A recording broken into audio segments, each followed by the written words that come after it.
Then Outliers. Niyama Shang here, and thank you so very much for letting us be a part of your journey.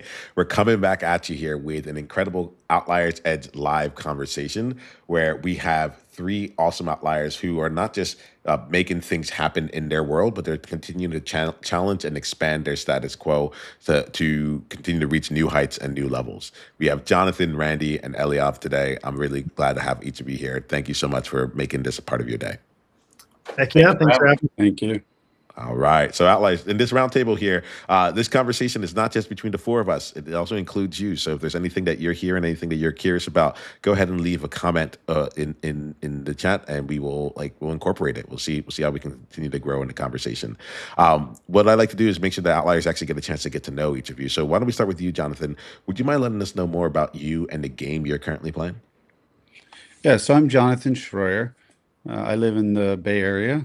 Yeah, I've been kind of started off in kind of corporate America, the Microsofts and semantics of the world. And my wife said I was a little bored, so maybe I should go into the startup world. So I've been in the startup world the last kind of 10 or 15 years. A game I'm playing right now is Civilization. I've been playing that game since 1989. It's a game about, how do you win? And some people play it to dominate. I don't play the game to dominate. I play the game how do you win in non-domination facilities, which requires a lot of problem solving, critical thinking, and strategic decision making. And so that's how I like to think about the problems I'm solving with business is how do I win and complement the rest of the cultures in the world? How do I win and complement other people's in business? How do I create value? That's kind of my MO.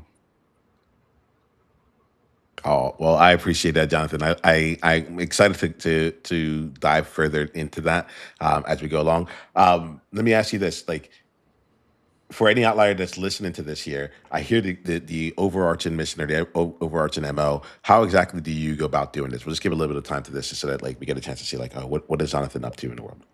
Well, I like to find problems that are in sleepy industries or that just haven't been tended to ever. So right now, the two startups that I have are AI focused startups. Is focus on how do you kind of turn upside down the advertising business because way too much money is spent on advertising and cost of acquisition, and small businesses GMV 3 to 5 million don't have the war chest for that, and so I'm solving a big problem of making them for shorter profitable. And the second AI business is in customer service. It increases the productivity of a customer service agent by 70%, leveraging AI and AI assist. So I really like just to find problems and then how can you help things to work better, faster, and cheaper, and bring that value back to my clients. I love it. Well, thanks for bringing that outlier perspective into this conversation. I'm excited to see how we play with it here. Randy, let's go. Let's go to you. Do you mind letting us know more about you and the game you're currently playing? Yeah, I am located in Texas, and I am playing a game of abundance. And really, a lot of my life and my mission the last few years has been about how do I spread abundance. And it started, my whole life, I was in entrepreneurial, a serial entrepreneur and building different products, different services. But inevitably, there was always a part about building a team and developing people and giving other people the opportunity and creating duplicatable systems for them to be able to do and get the same benefits I was doing. So that was creating abundance, even though it wasn't maybe on my radar at the time, through all those different opportunities and creating opportunities for people. Now, I'm spinning that out into an automations company that, and solving a lot of problems that small businesses have that has come from our current network of dealers and basically products that we develop to solve their problems we realize can benefit a whole bunch of other businesses. And it's become, I guess I've become broader. I now have a podcast of my own called Tales of Abundance. I wrote a book recently. I've got my next book is already outlined and starting. And so it is manifesting in more ways, I guess, as I get older. Oh, I am loving this here. And one of the things that I'm taking from this is it's a newer concept to me, which is like time beat timing, which is like some as time goes on, we can get a chance to keep compounding on the things that we've done. And Randy, I feel like you're already bringing that into this conversation. So thank you very much. Thanks for being here. Eliav, would love to know more about you. Would you mind sharing more about you and the game that you're playing? So my name is Eliav. I live in Seattle. The game I'm playing right now is winning the World Hot Air Balloon Championship. I'm a hot air balloon athlete, which I know sounds ridiculous that, how do you even steer those things in general? And yes, in competition, you basically try to get to a 10-foot wide fabric X on the ground and drop a sandbag on the X while there's 120 other people doing the same thing you are. So it's like sailing meets chess meets NASCAR as they're bumping into you and off the targets. It's intense and wild. But I only got into competition ballooning because I had an AI company. I'd started a balloon company, got into AI chatbots really early in 2017. Ended up building that where I was working with Fortune 500 companies, building out all their chatbots once AI, OpenAI came out with Drift. And then eventually I was like, wow, I've always told people that if something isn't 50% as fun as what you love doing, you should not do that. And building chatbots and AI went to under 50% to 49. I said, screw it. I'm done with it. And I told all my clients, you're done. I'm going to go run a hot air balloon company. I'm going to go to the World Championship. And that's exactly what I did. So now after going to the World Championship, European Championship, now next on for me is winning a World Championship. And at the same time, I fly hot air balloons and we build an awesome company. And we're the largest in the Northwest and still use pretty much AI in everything we do to automate everything. So my game is win a World Championship, automate everything so I have more time to go compete. Can I just follow up here? You talked about these balloons running into each other. Is that what I heard? So when let's talk about real quick about competitions, you understand. So I'm in Austria, okay, at the European Championship, and I'm about 5 feet off the ground, and I'm 80 feet from a target, okay. And here comes Italy coming down. He's in a wind up here coming this way, and I'm going this way real low, and he drops down, bumps me out of the way, and he goes straight on and hits the target dead on, and I missed it by 100 feet. So it's safe for both envelopes for the balloons. You can see the envelope for those to touch. You just can't have a basket touching another envelope. But otherwise, sometimes it's just like NASCAR. You're all in the same wind right next to each other, and it's very, very intense. So although you're only moving 5 to 25 miles an hour, it's those small moments that make all the difference. So it's no longer the overarching. It's in that moment. Are you playing defense? Are you playing offense? Are you going to dive down into the target? There's so many things coming in at once. So it's the best way to explain balloon competition is NASCAR meets sailing meets cornhole meets chess. Yeah, I would have never expected hot air ballooning to be a contact sport. So it's a slight contact sport, but it's mostly it's just you're in two different winds and you're gonna bump, and that's okay. It's the FAA basically says, hey, as long as you don't cause a collision, a dangerous collision. And that's not a dangerous collision of two envelopes touching. So it's all good. Yeah. See, I love this element, and this is we're going to be playing this game in a really, really fun way here. I love how you're in two different winds and you're going to bump. In my mind, I'm like, all right, where does that show up for me in life? Like what is the parallel of that in life and business here? So Outliers, as you can see, we're playing with a group of outliers. Like all of us are out here doing something different. You guys aren't all hot air balloon pilots also? Okay. I play a game podcast for a moment. Jeez. Yeah, right. I play a game called beach handball, and in the States, there's not that many people playing it. But I'm like, I haven't met anyone else that plays who's a hot air balloon athlete, and I love this here. I love this here. And what I'm curious about right now, I'll start us off with our first question here, which is, the question that's coming from my mind is what is the thing that no matter what you end up doing right now, whether what you're working on right now has evolved into it, or you've said, hey, you know what, I got underneath my 50%, I have to go to it here. What's the through line that you all that you actually bring to every single new project that you take on, or new engagement that you take on, that even if it looks different on the outside, wildly different perhaps on the outside, it's actually still the same thing, just in a different context. Would any of you like to get us started on that one? Yeah, I'll start it. I think for me, it always comes down to 100% mindset. Number one is that, going back to Miyagi, the way you do one thing is the way that you do everything. And for me, back in the day, I sold educational books door to door, 80 hours a week. And I look at everything I've sold ever since and being part of high tech and all kinds of stuff. People want your product. When you're selling stuff door to door, people have no idea. And so there's a lot of negativity and challenges, and it's the most challenging sales environment.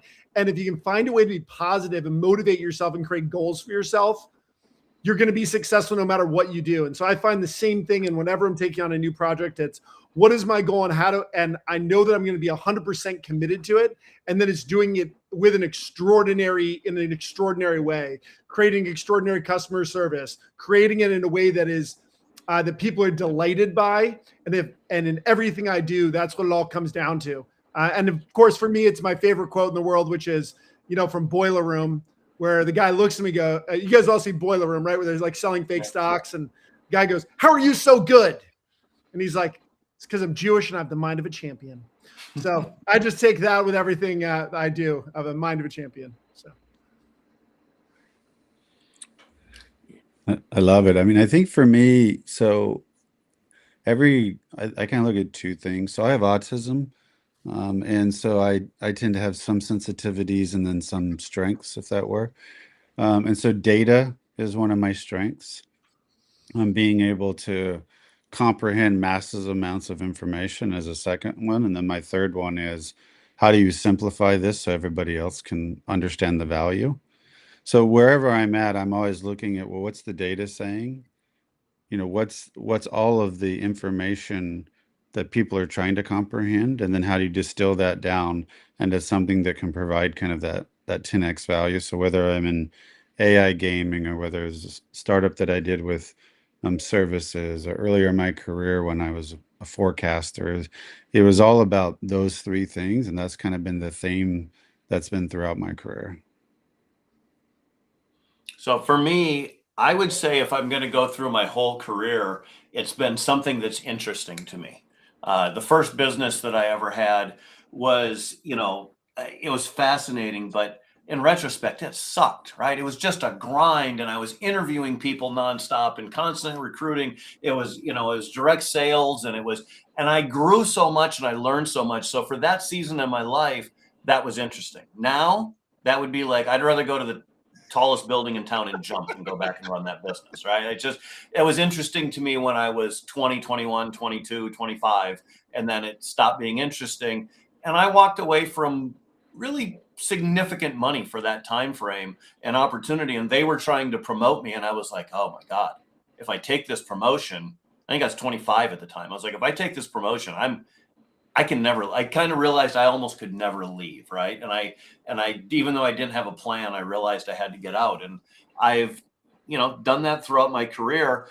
And a lot of it was about creating freedom for me and other people that turned into sovereignty over time. And now that's abundance. And, I think about abundance, and it's not just financial, but it's, it could just be more time with family, fun, friends, travel, whatever it is that falls into that. So I would say that it's interesting, and it's moved and shown itself in different ways over the years.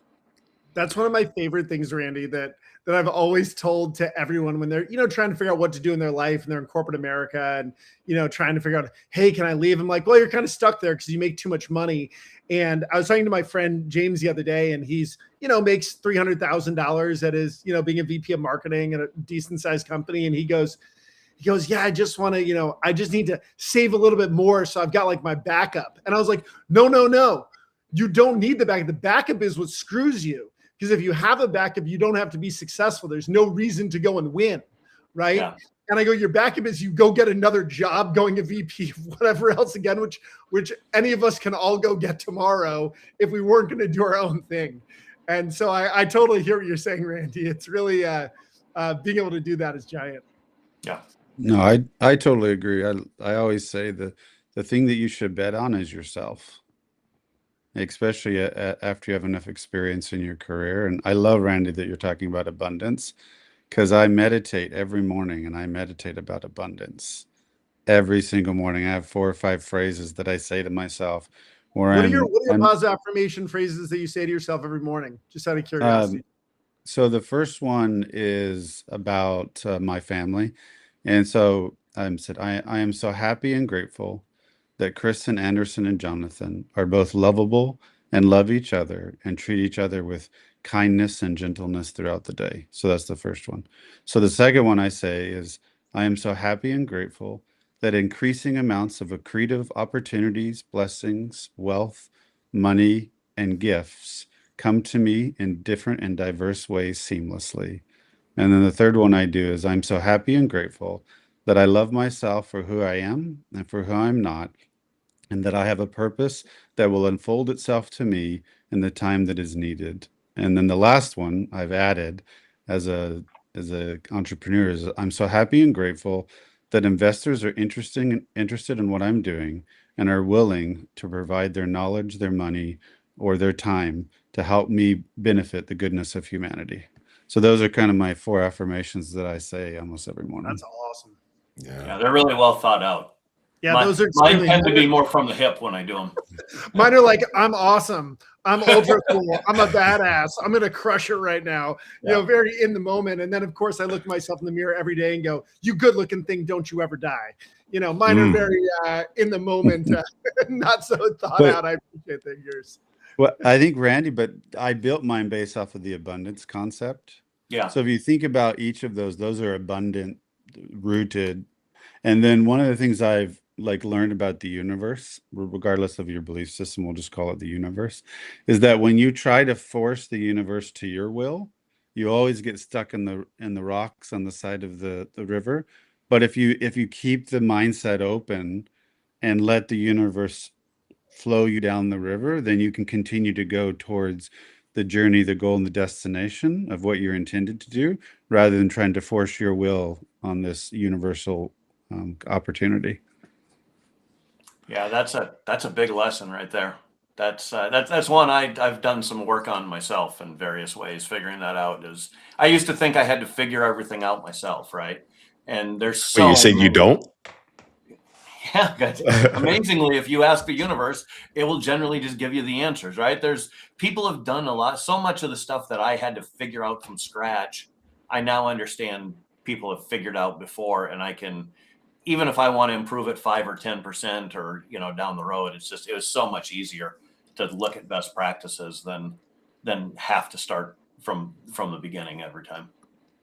Yeah, go ahead, Jonathan.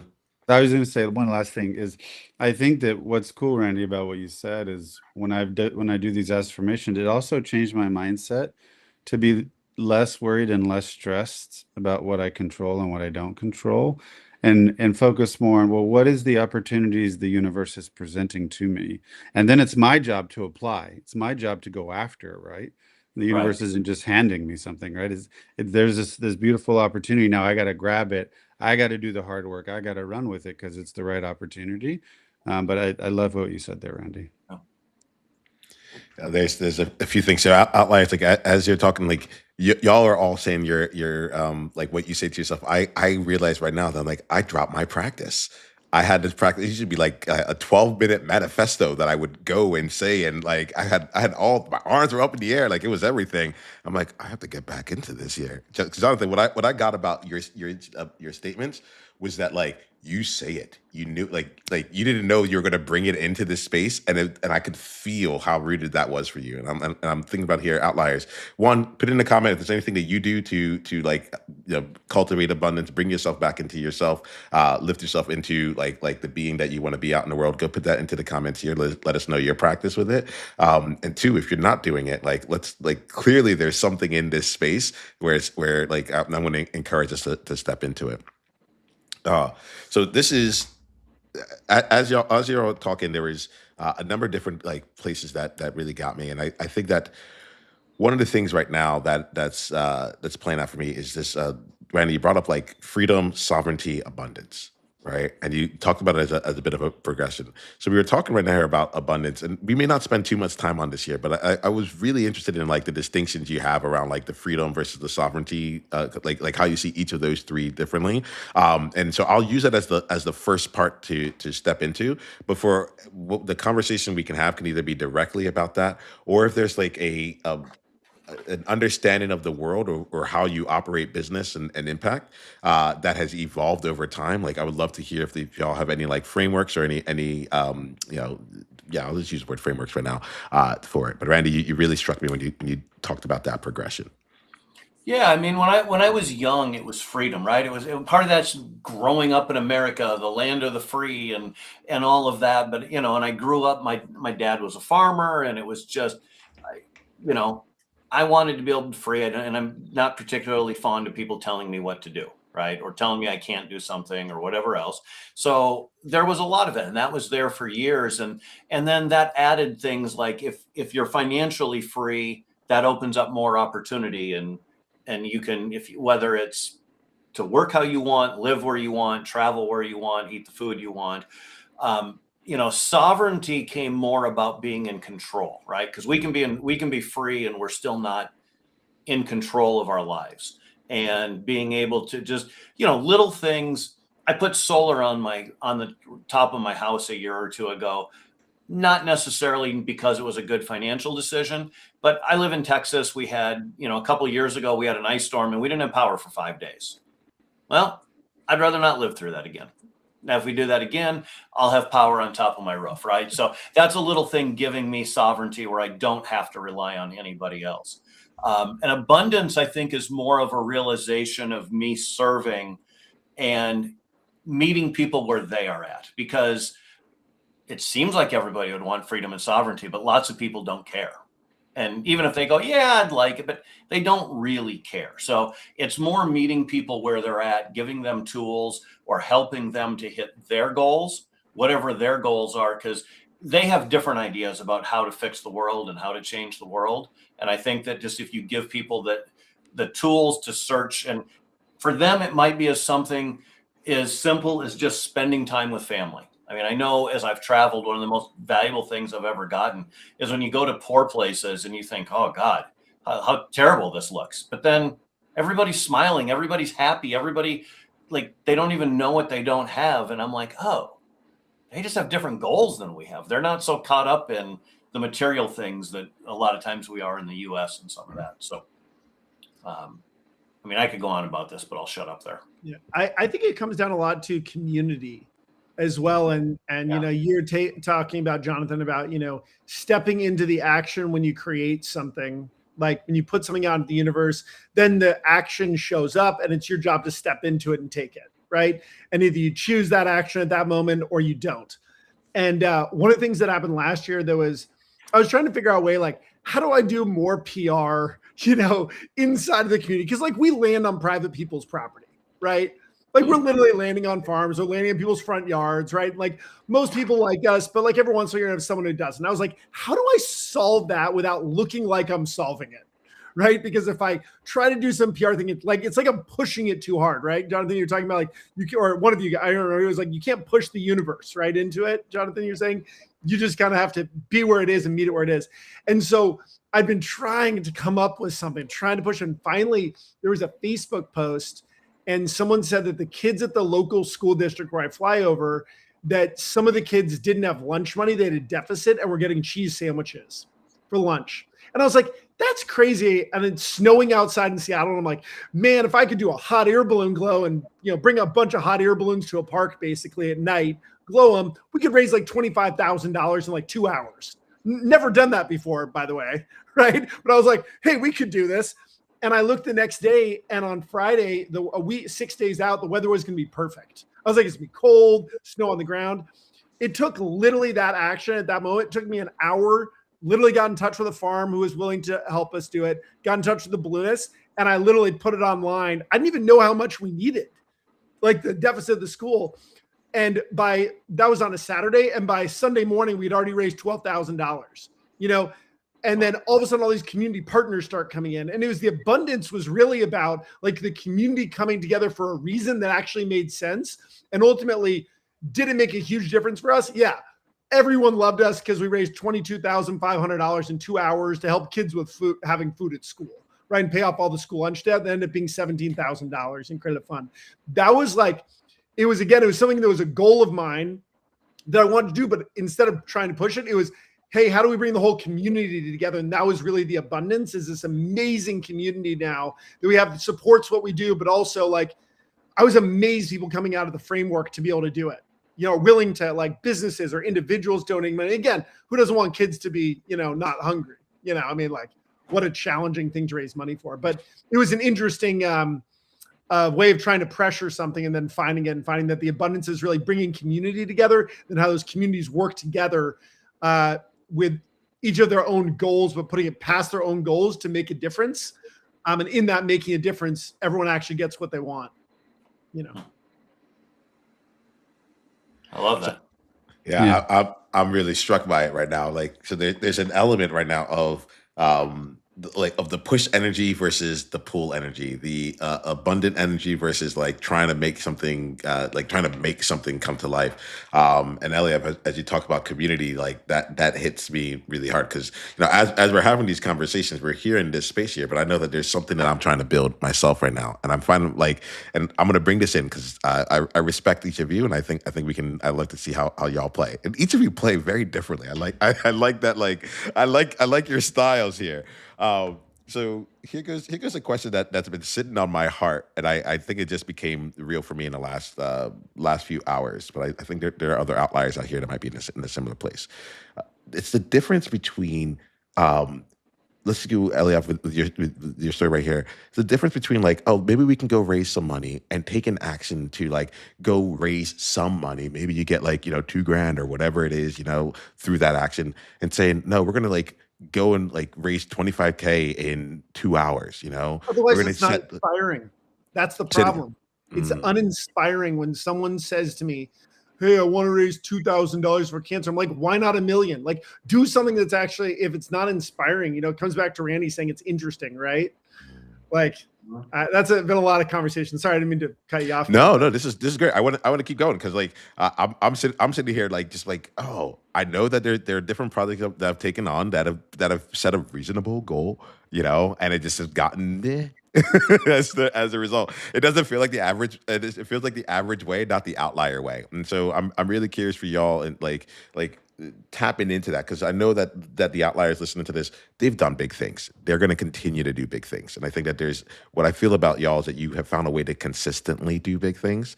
And I think that like I'm really curious about that, the distinction between the one-time energy, or the enough to get it by, but not enough to actually break through. Did you, like, Eliav, I love what you're saying there. Anything else you want to say? Otherwise, I'd love to open it up to I'll just you all. say that there was a story I heard when I was first learning to sell stuff, when I was selling books door to door.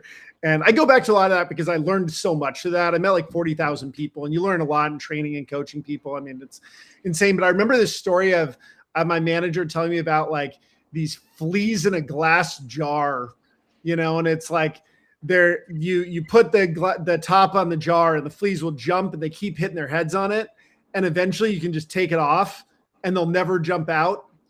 And there's a variety of stories like that, right? But it's when you have a goal, you only think what's possible is here. You can only hit down here. And it's the same thing of there was another one like, hey, if you aim for an eagle, you'll hit a rock. So aim for the moon and you'll probably hit the eagle. It's setting goals that are high enough. And I think it really comes down to like, is it actually inspirational enough?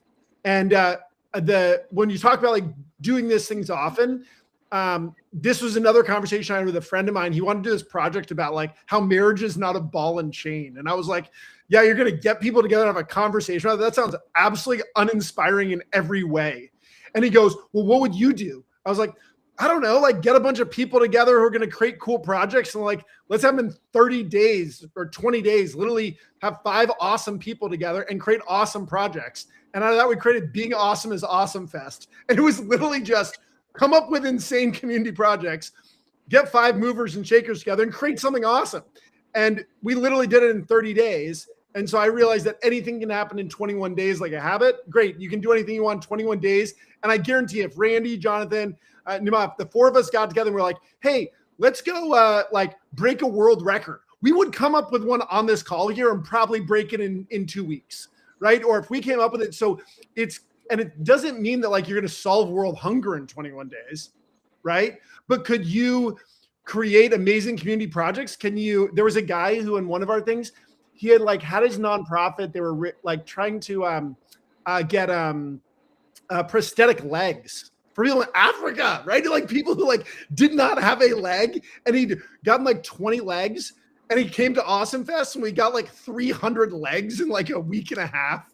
So it's just having goals and understanding what's actually possible versus what you think you can do on your own. And that's where community comes together, but it's creating something that's actually inspiring that people want to join you in. Because if it's too small, it's not actually interesting. And I'm not saying it's not great to raise $2,000 for someone who has cancer, but why not go all out? And the only reason people don't is they're just scared. And well, what if I fail? Who cares if you fail at world hunger? You still help a ton of people or whatever it is. That's the way I look at it. It's create something that's inspiring enough that people want to join you. Otherwise, if people aren't, it means you just haven't created a goal that's actually interesting that people want to do with you. I think it's amazing advice. Yeah, and what I love about it is that it cuts. It's fun, but the truth. The truth hits. It's I'm a colleague who calls herself the meat cleaver of truth. And it's one of those things where it's all right, yeah, if this really had something behind it, people will come behind it. And if you haven't done that yet, then just own that you haven't done that, and let's keep working towards it. Yeah. Jonathan, curious if anything is coming to you on this one. Well, I think kind of supporting Eliav is that, if you set an aspirational goal without too much prescription on delivery, then the universe will be oh, okay. That he or she really wants to do something meaningful. That's goodness. If you set an aspirational goal that's selfish, the universe is going to teach another lesson. But if you're doing something for the goodness of others and there's a need, and in this case, a large need, the universe is going to point a lot of energy to you and say, okay, this person really wants to help these other people that really need a lot of help. And let me see what I can do to give this person opportunities to achieve that goal.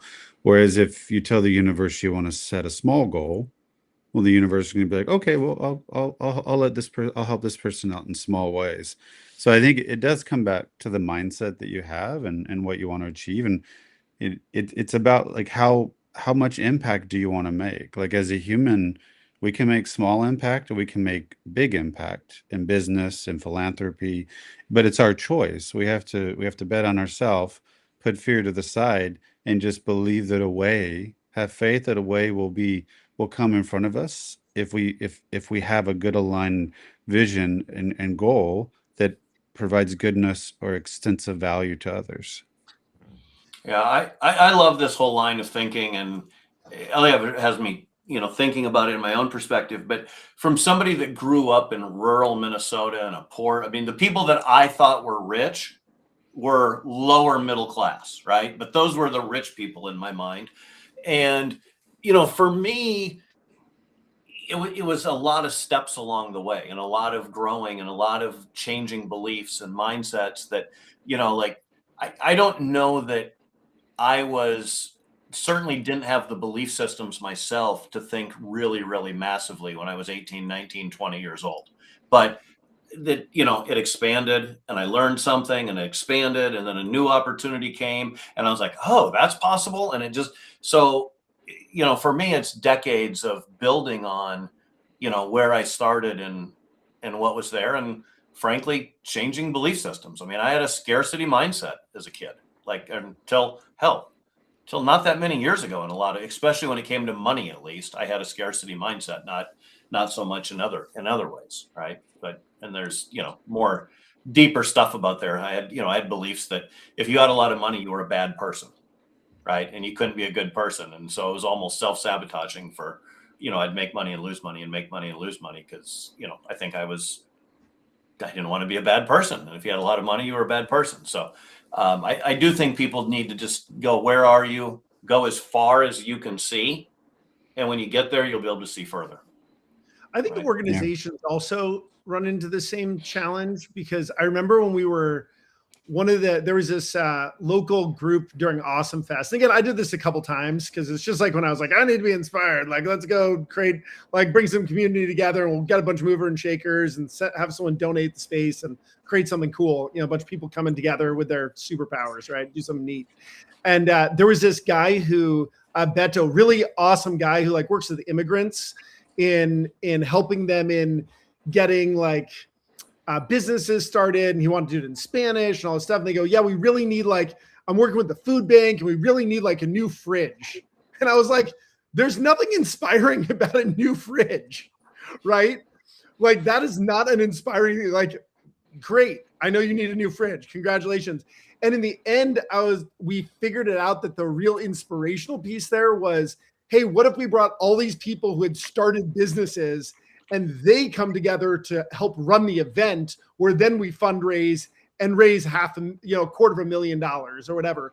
And it was just getting those couple of people on board, but it was shifting, like, what are you trying to do? But it's really hard saying to people whatever they want to do is not inspirational. Is like, really, but I was like, it's just not going to work. Like, no one wants to like be like, hey, will you write a check for $10,000, for that? But, seeing these immigrants and businesses and everything together at this event that we did at this guy's house. I mean, he was just telling people their checks were too small and ripping them up and being like, hey, if it's, not enough money for you, if you're having a hard time, write me a real check. And I'd never heard someone say that before. And that was kind of the mind-blowing thing for me, was when I literally saw someone write a $10,000 check and he ripped it up and he said, write me a real check. And I was like, what? Like, that's insane. But that's when I realized it could be bigger. It's just you weren't asking right, or you didn't have the confidence in order to do it. And it wasn't in a rude way. It was like he knew that person could do it if they were inspired, and they're inspired. And that was his opportunity at that moment. He was willing to, do that, which I didn't have the balls to do, Well, there's something in here as we're talking. We're going to start wrapping up this conversation. I'm getting really energized by it, but like this conversation we're having, like, this is why I bring together Outliers. This is what Outliers is all about, and it's in that element of, like, right now we're using the word inspired, abundant, civilization. Like, we found all these different, like, ways to just say, like, I just have this fundamental belief that, like, the people who are going to shift this world, to uplift it, to change it, to help us get into whatever the next, like, wherever this world is going, they're not going to be average people going after average goals. They're going to be extraordinary people going after extraordinary goals. And the fun thing about being extraordinary is just you're extraordinary, right? It's like you're still a person through it. Randy, when you shared about like you're like, yeah, I had this big scarcity mindset. I was thinking to myself, I was like, what Outliers listening to this and be like, what? Like, the person of abundance himself, he brought the word in and it started from there. What? And like, it really is something extraordinary here. And so I appreciate y'all anchoring us in to more than what the world says we can have, anchoring us into more than just like what's available and what's convenient. I mean, Jonathan, even when you like, not even, but like when you brought in I call it my manifesto. So like when you brought in your abundance clause, I was like, this is so beautifully in depth and complete with what you want. Like, I know, like, I could see you giving the sign to the universe. Like, I'm clear on this is what it is that I'm looking for. It is not just like, I'll take whatever you give me. It was like it was inspiring. And I think that you three have done a wonderful job living that. I know you live it outside of this space, and I'm really grateful that you brought it in here, because I know for myself, I've had goosebumps like multiple times throughout this conversation. Like, Outliers, here's the thing, let's not just leave it right here. Like, let's go out and act on it. So like, my ask here is, if you're watching this live, go ahead and leave a comment in here around like how you might be acting on this. If you want to listen to this later on, I think you like reach out, let Jonathan, Randy, and Eliav know like how this conversation has done something for you here. In fact, share it with someone in your world. Share it broadly, but also share it with someone who needs to hear this, who's sitting there and it's like, oh, that's what I should have done. I should have ripped up the $10,000 check. Got it. because we're not hearing these kind of things in our world, right? We're like, we're hearing, be grateful for what you can get, ask more, like it's just totally different. It's totally different. So I want to make sure that we have enough time to wrap up here with space. So the way that I like to wrap is that I'm going to have each of you, if you're good with it, share a way for outliers to go deeper down the journey with you. All right. So I like to say at this point, the outliers are taken care of. If anyone who wants to go deeper down the journey with you, enter your world, be served by you, be connected with you, let's find out the best way to do that. And we have this conversation. I've been sharing some of the insights that I've been having throughout. I'll be really curious if there's an insight that you got throughout this conversation as well, right? So, what's something that you're leaving this conversation with? And my ask is that, like, if nothing's coming to you, don't force it. Like, it's all right, you know, to share one. But I think it'd be really great for us to. Well, actually, the way that I choose to end every conversation is we share how we go deeper, and then we share an insight that we got from it. And I think I like to go the reverse order. So Eliav, let's start with you. What's the best way for outliers to go deeper down the journey with you? And then what's an insight you've taken away from this, if anything? I think you can always follow me at Seattle Ballooning on Instagram and see me at the World Championship, crushing some folks and bumping into them. But I think the biggest thing that I took away from this was actually from Jonathan. When you talked about and you had those so specific in your affirmations that you do each morning. And I'm going to retake that on where I used to write about my future week of what it was going to feel like on Sunday. And every Sunday I'd write a full thing of like, hey, it's Sunday, March 12th. I feel amazing. I feel like Goliath, the top of the world. I'm a superhuman, and here's what I accomplished this week and how I made a difference. And because it really creates who you are, and reading that 3 times a day. So you've got very specific ones you use throughout your life or on a daily basis. And although I use a lot of positive affirmations throughout the day, whenever I do things to pump myself up, I think recreating that and going back to that on a weekly basis is what I'm going to do to really create my future each week of what I want. And so I really appreciate that, Jonathan, of you sharing those, because it's those are well thought out and not that was not off the cuff, and it makes it makes an impact to understand why you're. So thanks for inspiring me there. I really appreciate that. Thanks, Eliav. It's very kind. Mm-hmm. Jonathan, why don't we come to you next and let us know how we go deeper and an insight you got. So I think if folks want to get a hold of me, they can look up Jonathan Shroyer on LinkedIn, most likely the only one, or Jonathan at chiefcxofficer.com. I think for me, like, I want to bring together, the thing that was said by Randy and the thing that was said by Eliav. So Randy talked about abundance. Eliav talked about community. I want to bring those together and talk about how we lift the ecosystem. So are we ecosystem builders? And if we're ecosystem builders, then when our boats rise, everybody's boats rise. And I really think that's the opportunity of helping people shift to the next vibration, the next frequency, out of their mindsets that they might be in today into their mindsets of what they can be, to be the most amazing version of themselves. You have to have a network, you have to have an ecosystem, and you have to believe to achieve. So those are my thoughts. All right. As far as where people can go, I'm on social media. I'm not very active on most. I'm probably most active on Twitter or X. And I'm the only, but I'm on LinkedIn and other places as well. I'm the only Randy Lorensen on the planet that the name is spelled my way, so I'm pretty easy to find on those usually. And then as far as my takeaway, I think it's what Eliav was talking about making goals, the bigger goals, kind of really is going to stick with me walking away. That, it is easier to get people on board to go after a really big goal than a little goal, right? Like, so what? And so I think for me, that's the big, and if people really want to follow, probably the most fitting thing for this conversation is our podcast, Tales of Abundance, or Tales of Abundance, Why Settle for Less, probably speaks to this audience a lot more than my Twitter following, I'm guessing. Yeah. Well, I wanted to say thank you all for bringing all of you to this conversation. Like you really helped us see what is happening on the inside as we create the things that we all get to see on the outside, and for that I am deeply appreciative. Outliers. Until the next time we talk, be you